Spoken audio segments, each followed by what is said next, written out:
Whether you're a family with kids or whether you're a single person struggling to get by in Metro Vancouver, it's a very expensive place to live, and it's getting more expensive. Keeping up with living costs in Metro Vancouver might seem like a Herculean feat these days. A new Angus Reid survey says 3 in 10 Canadians are struggling to get by because of high debt and rising housing costs. It's endemic, it's not going away, and this is the new reality for Canadians. The living wage for Metro Vancouver is $24.08 an hour. If you're a minimum wage worker and you just got a pay increase last week to $16.75 an hour, you're still going to have to work an extra 14 hours a week on top of your full-time job to be able to make the same as someone on the living wage. And now the Bank of Canada could raise interest rates again this week. Shachi Kurl says over the last decade, Canada hasn't seen this kind of unrelenting cost pressure.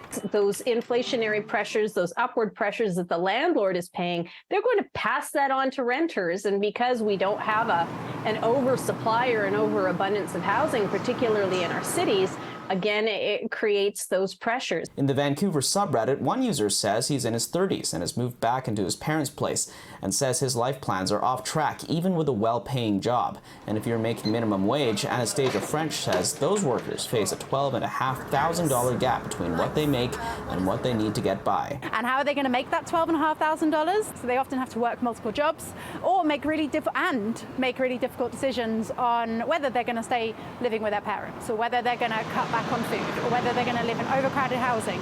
French acknowledges that the BC government has made some moves in the last few years to build affordable housing, but it's going to take years for some of those units to come online. In Vancouver, Kier Junos, City News.